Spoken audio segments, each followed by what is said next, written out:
کو ناظرین اس وقت جو ہے وہ وہاں پر مسجد نمرہ میں خطبہ ادا کیا جا رہا ہے. ہم اس کے رواں ترجمے کی طرف چلتے ہیں. سب سے پہلے خطبہ دیکھتے ہیں. العلیم القدیر یغشی اللیل النہار یطلبہ حثیثا والشمس والقمر والنجوم مسخرات بأمره الا له الخلق والامر تبارک اللہ رب العالمین ذلكم الله ربكم لا إله إلا هو خالق كل شيء فاعبدوه وهو على كل شيء وكيل أنزل القرآن رحمة بالخلق وإصلاحا لأحوالهم تاکہ لوگ اپنے اعمال کی اصلاح کر سکیں. اللہ تبارک و تعالی نے اس کتاب کی تمام تر آیات مبارکہ کو تفصیل کے ساتھ بیان کیا ہے، اور یہ ایسی کتاب ہے جو لوگوں کو ایسے راستے کی طرف ہدایت دیتی ہے کہ جو ایسا مضبوط راستہ ہے جس میں کسی قسم کی کجی اور ٹیڑھ پن نہیں ہے.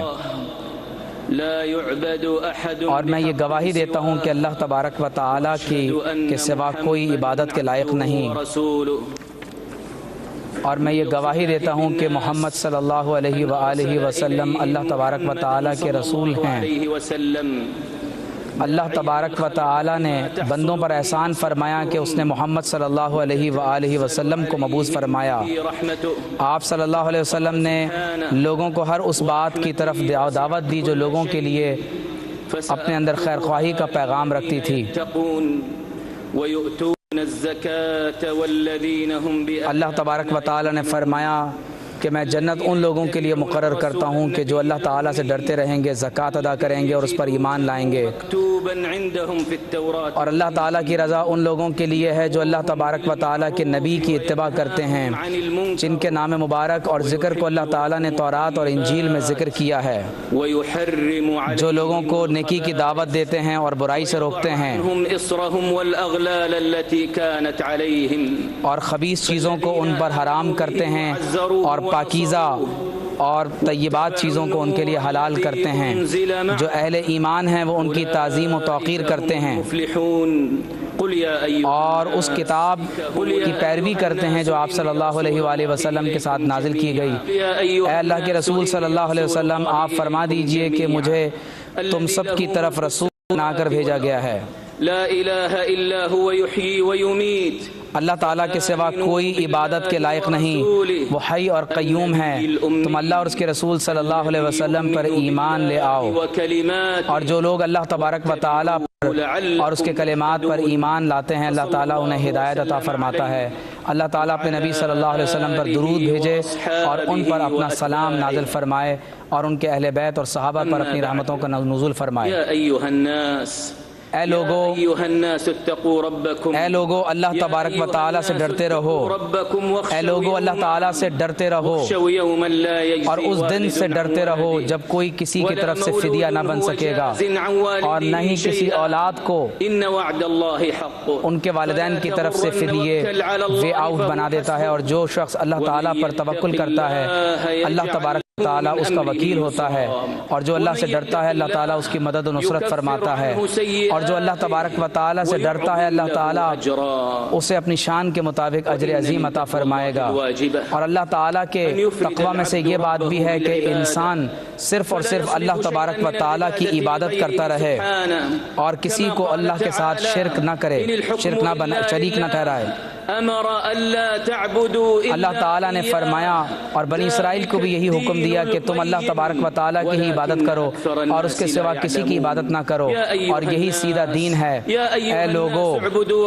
اللہ تبارک و تعالیٰ کی عبادت کرو جس نے تمہیں بھی پیدا کیا اور تم سے پہلے لوگوں کو بھی پیدا کیا تاکہ تم متقی بن جاؤ. اور یہی دراصل شہادتین کا معنی ہے کہ جب کوئی شخص اللہ تبارک و تعالیٰ کی توحید کا اقرار کرتا ہے تو یہ اسلام کی علامت ہے. اللہ تبارک و تعالیٰ نے فرمایا کہ تمہارا رب وحدہ لا شریک ہے، وہ رحمان اور رحیم ہے، اور وہی ہے تمہیں ماؤں کے پیٹوں میں تمہاری صورت بناتا ہے، اس کے سوا کوئی عبادت کے لائق نہیں، وہ عزیز بھی ہے اور حکیم بھی ہے۔ اور اسی توحید کی شہادت کے ساتھ شہادت رسالت بھی ہے کہ جس میں ہم محمد صلی اللہ علیہ وآلہ وسلم کی رسالت کی گواہی دیتے ہیں۔ اللہ تعالیٰ فرماتا ہے کہ محمد صلی اللہ علیہ وسلم تم میں سے مردوں میں سے کسی کے باپ نہیں بلکہ وہ اللہ کے رسول ہیں اور خاتم النبیین ہیں، اور اللہ تبارک و تعالیٰ ہر شے کو جاننے والا ہے۔ اور اسلام کے ارکان میں سے پہلا رکن شہادتین ہیں، اور دوسرا رکن نماز کا قیام ہے۔ اللہ تبارک و تعالی نے فرمایا کہ تم نماز قائم کرو کہ نماز بے حیائی اور برے کاموں سے روکتی ہے، اور اللہ تعالی نے فرمایا کہ تم زکوٰۃ ادا کرو، اور حضور صلی اللہ علیہ وسلم کو حکم دیا کہ آپ لوگوں کے مال سے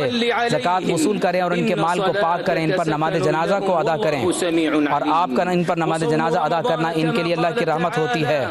اور اللہ تعالی نے صوم رمضان کو ہم پر فرض کیا۔ اللہ نے فرمایا کہ یہ وہ مہینہ ہے جس میں قرآن مجید کو نازل کیا گیا، تمام نوع انسانی کے لیے ہدایت کا سرچشمہ ہے، اس میں فرقان حق اور باطل میں فرق کرنے کی دلیلیں ہیں۔ جو رمضان کا مہینہ پائے اسے چاہیے کہ وہ اس مہینے میں روزہ رکھے۔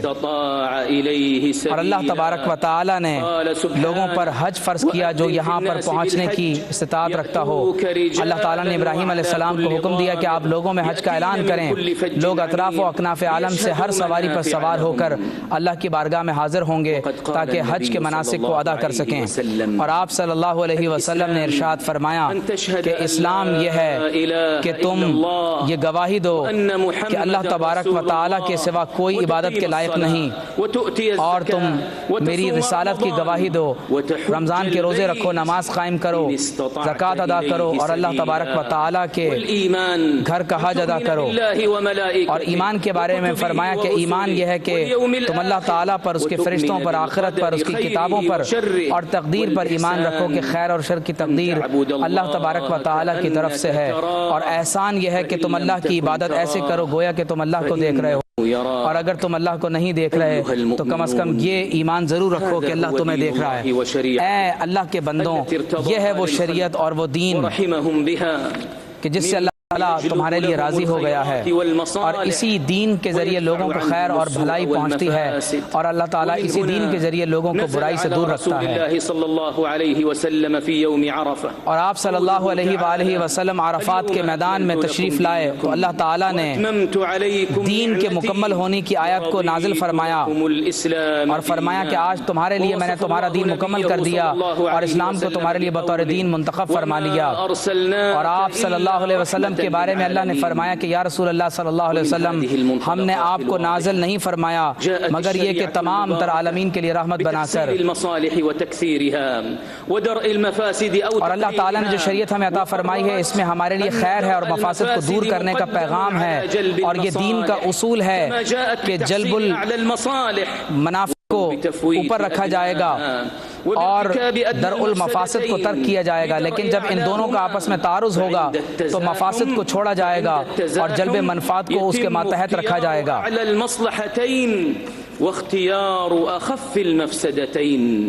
اور جب اس طرح کے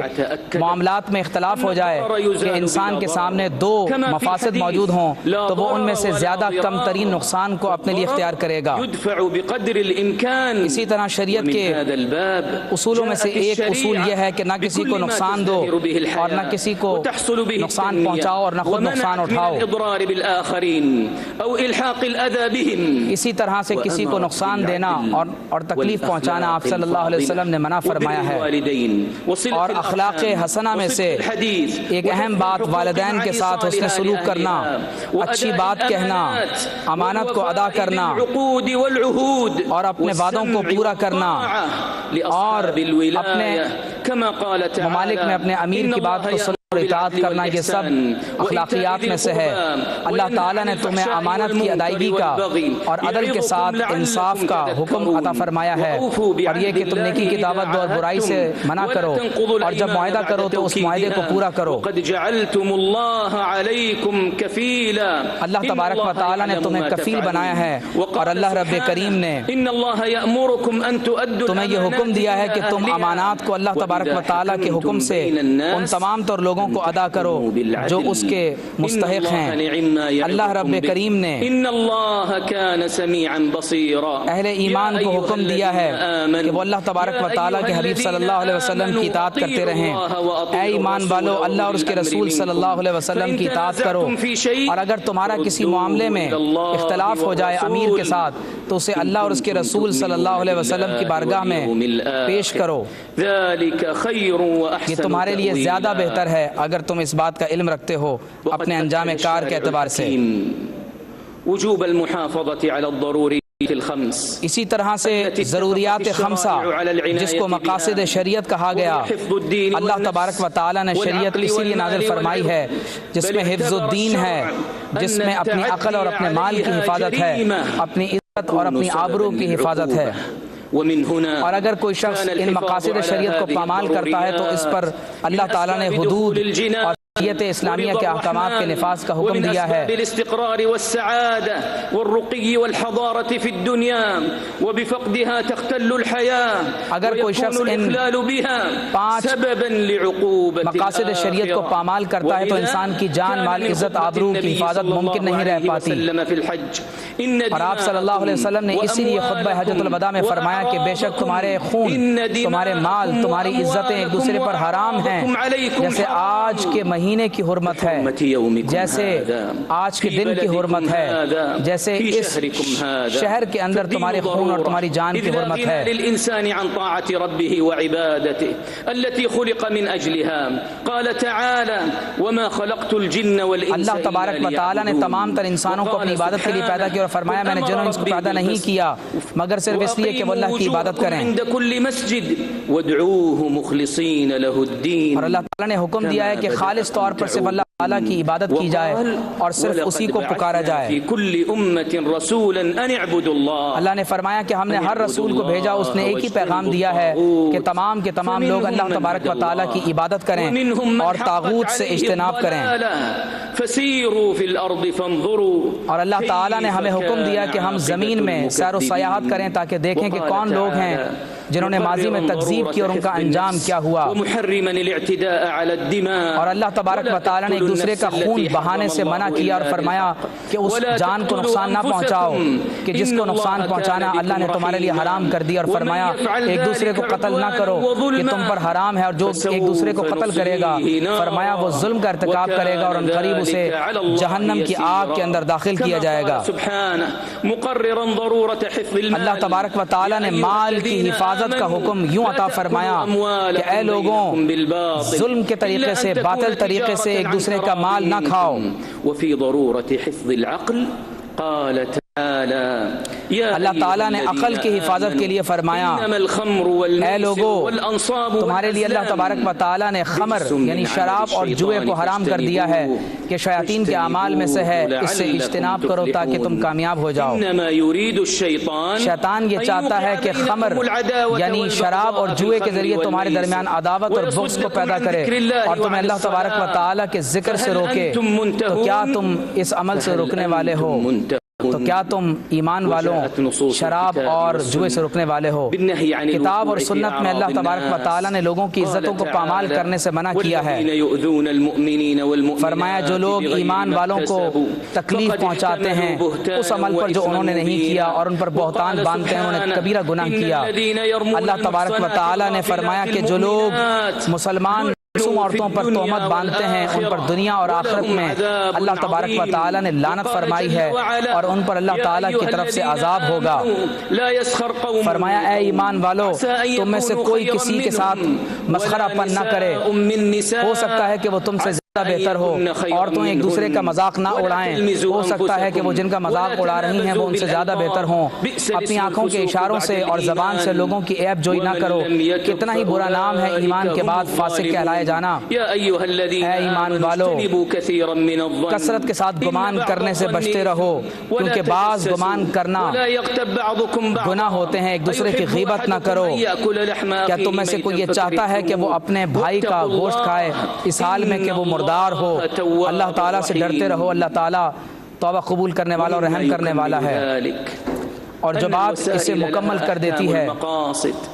وہ شریعت اسلامیہ کے مقاصد کی تکمیل اس طور پر ہے کہ انسان اللہ تبارک و تعالیٰ کے دین کی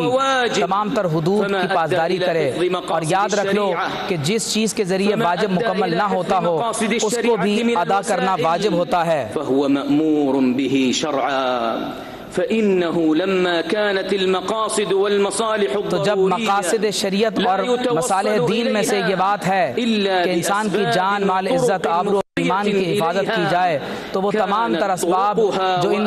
مقاصد خمسہ کی تکمیل کی طرف انسان کو لے جاتے ہوں تو وہ بھی اسی کے احکام کے تابع ہوں گے، لہذا ان پر عمل کرنا اور ان کی تکمیل کرنا بھی واجب ہوگا۔ المحافظة على الضروريات الخمس مما يؤدي إلى سلامة الخلق واستقرار الحياة، تو وہ تمام تر اسباب جو امن کو قائم کرنے میں اختیار کیے جائیں، لوگوں کی جان، مال، عزت، آبرو کی حفاظت کے لیے اختیار کیے جائیں، چاہے وہ دینی ہوں یا دنیاوی ہوں، ان کو اختیار کیا جائے گا، اور ان تمام تر اسباب میں ایک دوسرے کے ساتھ تعاون کیا جائے گا، اور ہر مسلمان پر واجب ہے کہ ایسے لوگ جو معاشرے کے امان کو تباہ و برباد کر رہے ہوں یا مقاصد شریعت میں رکاوٹ بن رہے ہوں، ان لوگوں کے ساتھ تعاون نہ کیا جائے۔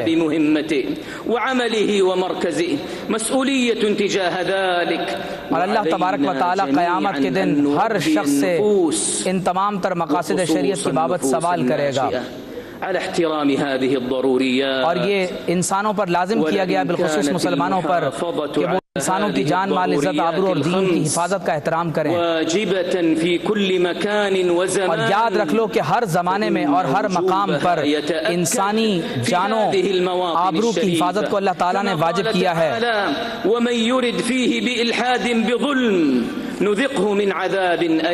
اللہ نے فرمایا کہ جو انسانوں کی جان کو نقصان پہنچائے گا اس کو عذاب، دردناک عذاب دیا جائے گا۔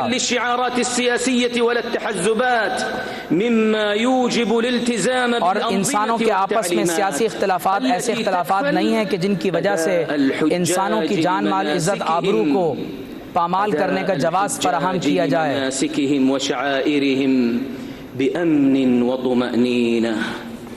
اور حجاج کرام ان تمام تر مقاصد کو یہاں پر ادا کر رہے ہوتے ہیں۔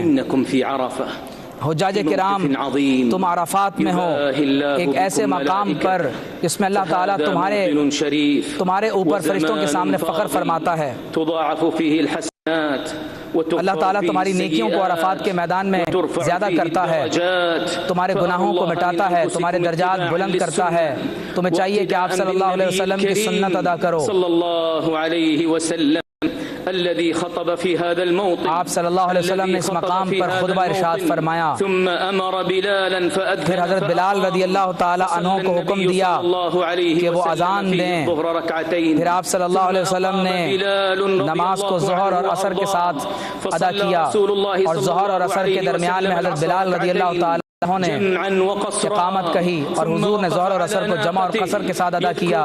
پھر اپنی اونٹنی پر سوار ہو گئے اور اللہ تعالیٰ سے دعا کرتے رہے یہاں تک کہ سورج غروب ہو گیا۔ پھر آپ صلی اللہ علیہ وسلم مزدلفہ تشریف لے گئے اور لوگوں کو سکون اور طمانینت کے ساتھ تمام تر مناسک ادا کرنے کا حکم دیتے رہے، اور مغرب کی نماز کے بعد عشاء کی نماز کی گئی مزدلفہ میں، اور پھر آپ صلی اللہ تعالی علیہ وسلم عرفات کے میدان میں رہے، اور سورج طلوع ہونے کے بعد آپ صلی اللہ علیہ وسلم مزدلفہ سے روانہ ہو گئے، اور آپ صلی اللہ علیہ وآلہ وسلم نے پھر تمام تر ارکان حج کو 10 ذی الحج کو ادا فرمایا، اور آپ صلی اللہ علیہ وآلہ وسلم نے قربانی کی حلق کروایا، اور نبی کریم صلی اللہ علیہ وسلم نے 10، 11 اور 12 تاریخ کو جمرہ عقبہ اولا اور وسطیٰ پر آپ صلی اللہ علیہ وسلم اور تینوں جمرات پر کنکریاں ماری۔ تو حجاج کرام تم بھی اسی ترتیب کے ساتھ اپنے تمام تر احکامات کو ادا کرو، اور افضل یہ ہے کہ 13 ذی الحج کو بھی مینا کے میدان میں وقوف کیا جائے اور کنکریاں ماری جائیں۔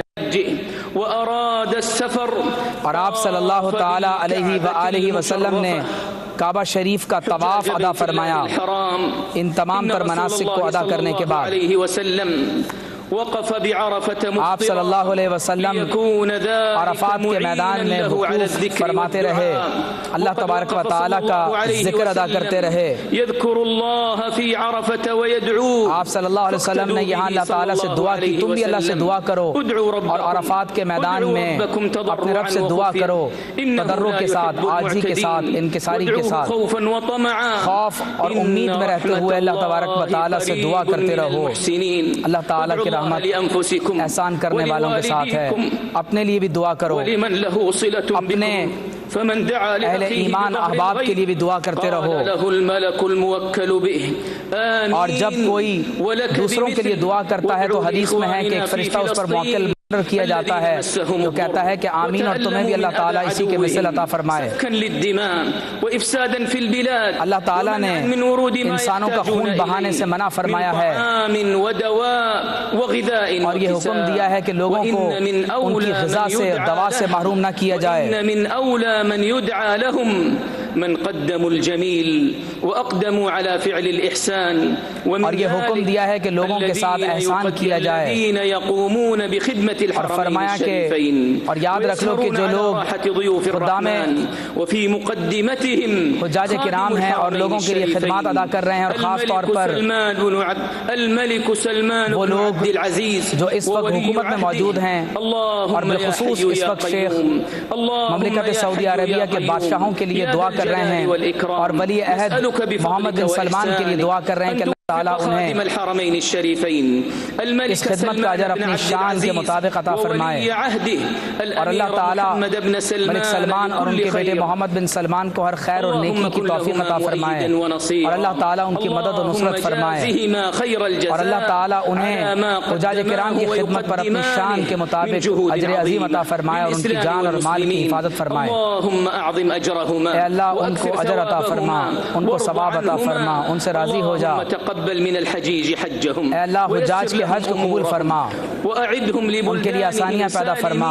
یہ اپنے ممالک میں آسانی کے ساتھ لوٹ جائیں۔ اللہ ان کی توبہ کو قبول و منظور فرما، ان کی حوائج کو پورا فرما۔ اے اللہ مسلمانوں کی مدد و نصرت فرما، اے اللہ مومنین کی مدد و نصرت فرما، ہر برائی سے محفوظ و معمون فرما۔ اے رب کریم ان کو امن اور سلامتی عطا فرما، اے رب کریم ان کی جان مال عزت آبرو کی حفاظت فرما۔ اے اللہ تمام تر خیرات اور بھلائی ان کو عطا فرما،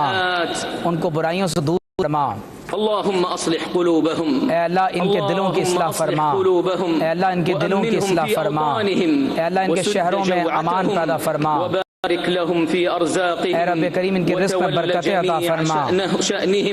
اے رب کریم جميع شأنهم سبحان ان کے تمام تر امور کی خود نگرانی فرما، اور اللہ تبارک و تعالیٰ کی حمد و ثنا ہو، اور اللہ کے تمام رسولوں پر بالخصوص آپ صلی اللہ علیہ وسلم پر درود و سلام ہو۔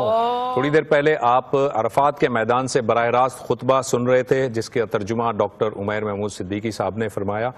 اور اس کے ساتھ ساتھ وہاں پر نماز بھی ادا کی گئی۔ میں اب اس ٹرانسمیشن کے اس حصے میں میں چاہوں گا کہ وہ جو خطبہ وہاں پر دیا گیا اس کے جو نکات ہیں ان پر ہم کچھ گفتگو کریں۔ میں ڈاکٹر صاحب سے ہی درخواست کروں گا، ڈاکٹر صاحب چونکہ آپ نے ترجمہ کیا تھا اس خطبے کا، تو ذرا پہلے تو بتائیے کہ اس کے بنیادی نکات کیا تھے اس خطبے کے؟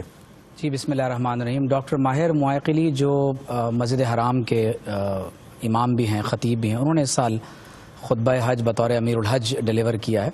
آپ نے خطبے کا آغاز اللہ تبارک و تعالیٰ کی حمد و ثنا سے کی، اور ایک طویل خطبے کے بعد آپ نے نبی کریم صلی اللہ علیہ وسلم نے جو شہادتین کی صورت میں ہمیں کلمہ بیان فرمایا ہے اس کا ذکر کیا،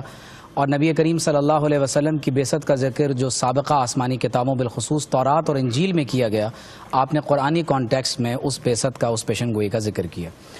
آپ نے ابتدا میں یہ بیان کیا کہ آپ صلی اللہ علیہ وسلم نے جو دین اور کتاب ہمیں عطا فرمایا اس میں تمام انسانوں کے لیے مصلحت اور خیر خواہی کا پیغام ہے، ہمیں امر بالمعروف اور نہی عن المنکر کا حکم دیا گیا ہے، آپ صلی اللہ علیہ وسلم نے خبیث چیزوں کو حرام کیا ہے، طیبات کو پاکیزہ فرمایا ہے اور انہیں ہمارے لیے حلال کیا۔ قرآن مجید میں اللہ تعالیٰ نے نبی کریم صلی اللہ علیہ وسلم کی اتباع اور اطاعت کا حکم دیا، اور ہمیں آپ صلی اللہ علیہ وسلم کی تعظیم کرنے اور توقیر کرنے کا حکم دیا ہے۔ اللہ تعالیٰ نے اللہ علیہ وسلم کو تمام تر کائنات کی طرف رسول بنا کر بھیجا، اور پھر آپ نے توحید کے پیغام کے ساتھ تمام تر انسانوں کو اور بالخصوص حجاج کو نصیحت کی کہ اے لوگو، اللہ تبارک و تعالیٰ سے ڈرتے رہو اور دنیا کی زندگی کی وجہ سے دھوکے میں نہ آ جانا، اللہ تبارک و تعالیٰ کی عبادت کرتے رہو، اللہ کے ساتھ کسی کو شریک نہ ٹھہراؤ، توحید اسلام کی علامت ہے۔ اور اس کے بعد آپ نے کلمہ شہادت میں آپ صلی اللہ علیہ وسلم کی رسالت کے بیان کے ساتھ بالخصوص عقیدہ ختم نبوت کا ذکر کیا کہ آپ صلی اللہ علیہ وسلم صرف اللہ کے رسول ہی نہیں بلکہ اللہ تعالیٰ کے آخری نبی ہیں، اور آپ صلی اللہ علیہ وسلم پر سلسلہ نبوت مکمل ہو گیا۔ پھر آپ نے اسلام کے ارکان کا ذکر کیا کہ شہادتین کے بعد جو دوسرا رکن ہے وہ نماز ہے، پھر زکوٰۃ ہے، صیام یعنی روزہ ہے، اور اللہ تبارک و تعالیٰ کی رضا کے لیے حج کو ادا کرنا ہے۔ اس کے ساتھ آپ نے حدیث جبریل میں جو ایمان کیا ہے، اسلام کیا ہے اور احسان کیا ہے، آپ نے ان تینوں باتوں کو حدیث کی روشنی میں بیان کیا، اور بالخصوص احسان کی تعریف یہ کی کہ تم اللہ کی عبادت ایسے کرو جیسے تم اللہ کو دیکھ رہے ہو، اور اگر یہ مقام نصیب نہیں ہوا تو کم از کم یہ عقیدہ ضرور رکھو کہ اللہ تمہیں دیکھ رہا ہے۔ اے لوگو، عرفات کا میدان وہ میدان ہے کہ جس میں اللہ تعالیٰ نے تمہارے لیے دین کو مکمل کیا اور اسلام کو بطور دین تمہارے لیے پسند فرما لیا۔ آپ صلی اللہ علیہ وسلم کو تمام تر جہانوں کے لیے رحمت بنا کر بھیجا ہے۔ پھر آپ نے بالخصوص جو اسلامی شریعت کے کچھ اصول ہیں، یعنی ڈاکٹر صاحب میں آپ کو بتاؤں کہ سابقہ خطبوں کے حساب سے تقریباً میں گزشتہ کو 13 برس سے یہ ترجمہ کر رہا ہوں، سابقہ خطبوں کے مقابلے میں اس سال خاص طور پر جو مقاصد شریعت ہیں اور خاص طور پر جو بیسک پرنسپلز ہیں جو اسلامک لا اور شریعت کے ہیں ان کو بیان کیا گیا۔ پہلا اصول یہ بیان کیا کہ اللہ تعالیٰ نے منفعت اور فائدہ جہاں سے ملے، یہ شریعت کا پہلا اصول بیان کیا ہے کہ حلال نفع کو ہر جگہ سے اختیار کیا جائے گا، اور درء المفاسد، نقصان دہ چیزوں کو، جو چیزیں انسان میں فساد پیدا کرنے والی ہیں، نقصان دینے والی ہیں، ان کو دور کرنے کا حکم ہے۔ اور پھر یہ بتایا کہ اگر کہیں منفعت اور مفسد یعنی نقصان جمع ہو جائے تو نقصان کو چھوڑا جائے گا اور انسان اپنی منفعت کی طرف رجحان نہیں کرے گا، نقصان سے اپنے آپ کو بچائے گا۔ دوسری بات آپ نے یہ بیان کی کہ لا ضرر ولا ضرار، آپ صلی اللہ علیہ وسلم کا حکم ہے کہ نہ کسی کو نقصان پہنچاؤ اور نہ ہی کہیں کسی مقام پر اپنے نفس کو نقصان پہنچنے کا اندیشہ ہو، وہاں اپنے آپ کو اس مقام پر نہ لے جاؤ۔ تو لا ضرر ولا ضرار، نہ نقصان دو نہ نقصان اٹھاؤ۔ اور اگر کسی مقام پر دو چیزیں جمع ہو جائیں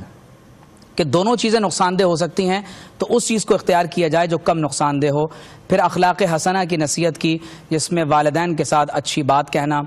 امانت اور شجاعت کو اختیار کرنا، عدل کو اختیار کرنا، معاہدوں کو پورا کرنا، اللہ اور اس کے رسول علیہ السلام کی اطاعت کرنا، اور اگر امیر کے ساتھ کسی بات پر اختلاف ہو جائے تو امور کو اللہ اور اس کے رسول علیہ السلام کی طرف پھیرنا۔ پھر اس کے بعد آپ نے مقاصد شریعت میں ضروریات خمسہ کا ذکر کیا کہ جان، مال، عزت، آبرو اور عقل اور دین کی حفاظت یہ مقاصد شریعت میں سے ہے، اور آپ نے فرمایا کہ انہی مقاصد شریعت کی حفاظت کے لیے اللہ تعالیٰ نے حدود و قصاص، تعزیرات اور محاربہ جیسی سزاؤں کو مقرر کیا۔ اور پھر اس کو جوڑا گیا خطبہ حجۃ الوداع کے ساتھ کہ آپ صلی اللہ علیہ وسلم نے خون کی عزت اور حرمت کو بیان کیا، اور مقصد حیات کیا ہے، کہا کہ انسانی مقصد کا، زندگی کا مقصد اللہ تعالیٰ کی عبادت کرنا ہے، طاغوت اور کفر اور شرک اور شیطان سے اجتناب کرنا ہے۔ پھر قتل کی مذمت کی گئی اور بتایا گیا کہ اللہ تعالیٰ نے انسانوں کی جان، مال، عزت، آبرو کی حفاظت کے لیے قرآن میں کون سے احکامات عطا فرمائے، بالخصوص قتل کی مذمت میں جو قرآن مجید کی آیات ہیں ان کو بیان کیا گیا۔ پھر مال کی حفاظت کے لیے جو باطل طریقے سے لوگ ایک دوسرے کا مال کھاتے ہیں اس سے منع کیا گیا، کہا کہ لوگ تجارت کریں، باطل طریقے سے مال نہ کھائیں۔ عقل کی حفاظت کے لیے اللہ تعالیٰ نے خمر کو، شراب نوشی اور نشے کو حرام کیا۔ عزت کی حفاظت کے لیے اللہ تعالیٰ نے حد قذف کو مقرر کیا، اور اللہ تبارک و تعالیٰ نے منع کیا کہ کوئی قوم کسی دوسری قوم کا مذاق نہ اڑائے، عورتیں اور مرد ایک دوسرے کا مذاق نہ اڑائیں۔ گویا کہ ان شرعی احکامات میں عزت کی حفاظت کی تعلیم ہمیں دی گئی۔ بدگمانی سے بچنے کا حکم دیا گیا، غیبت سے منع کیا گیا، تقوی کو اختیار کرنے کا حکم دیا گیا۔ اور شیخ نے ان تمام تر پانچوں مقاصد شریعت کے تحت کہ جان، مال، عزت، آبرو کی حفاظت اور کیا قرآنی آیات ہیں جو اس پر بیان کی گئیں، پھر اس کے بعد یہ کہا کہ جب کسی واجب کو ادا کرنے کا حکم دیا جاتا ہے تو وہ اسباب جو اس واجب کی تکمیل میں معاون ثابت ہوتے ہیں ان اسباب کو اختیار کرنا بھی واجب ہوتا ہے۔ تو لہٰذا وہ دینی اور دنیاوی تمام تر اسباب جن کے ذریعے سے انسانوں کی جان، مال، عزت، آبرو کی حفاظت کی جائے گی، ان اسباب کو اختیار کرنا بھی ضروری ہے۔ اور پھر کہا کہ انسانی جان کی حرمت یہ بلا قید زمان و مکان ہے. ایسا نہیں ہے کہ یہ صرف آپ صلی اللہ علیہ وسلم کے عہد مبارک میں تھی. چاہے وہ کوئی بھی انسان ہو, کسی بھی مقام پر ہو, اس کی جان, مال, عزت, آبرو کی حفاظت کو متعین کرنا یہ مقاصد شریعت میں سے ہے. پھر آپ نے خاص طور پر حجاج کرام کے حوالے سے آپ شرعی احکامات کو بیان کیا اور فرمایا کہ اللہ تبارک و تعالی آج تم پر فخر کر رہا ہے. اور پھر آپ نے ترتیب کے ساتھ جو احکام حج ہیں ان کو ادا کیا, ان کو بیان کیا کہ لوگ پہلے منا میں تھے, آج وقوف عرفات کریں گے, اور یہاں پر 9 ذی الحج میں سورج غروب ہونے کے بعد نماز مغرب کو ادا کیے بغیر مزدلفہ کی طرف روانگی ہوگی, اور پھر مزدلفہ سے پھر دوبارہ منا کی طرف آئیں گے. جمرہ عقبہ پر کنکریاں ماری جائیں گی, قربانی, حلق تقصیر, احرام کو کھولنے اور طواف زیارت کا, اور پھر 11, 12 اور 13 کو مستحب وقت میں کنکریاں مارنے کا جو شرعی احکامات ہیں وہ بیان کیے گئے. پھر آپ نے لوگوں کو حکم دیا کہ وہ اللہ کی بارگاہ میں دعا کریں, اپنے لیے بھی دعا کریں, دوسرے لوگوں کے لیے بھی دعا کریں. اور یہ حدیث بیان کی کہ جو لوگ دوسروں کے لیے دعا کرتے ہیں تو اللہ تعالیٰ ایک فرشتہ مقرر کر دیتا ہے کہ جو ہی آپ دعا کریں گے وہ آمین کہے گا اور کہے گا تمہارے لیے بھی اس کی مثل ہے. اور ایک بات جو بڑی اہم آپ نے مقاصد شریعت کے ساتھ بیان کی وہ یہ ہے کہ وہ تمام تر لوگ جو دنیا کے کسی بھی خطے میں موجود ہیں, اگر ان پر غذا کو روکا جاتا ہے, اگر ان لوگوں کے لیے دواؤں کو روکا جاتا ہے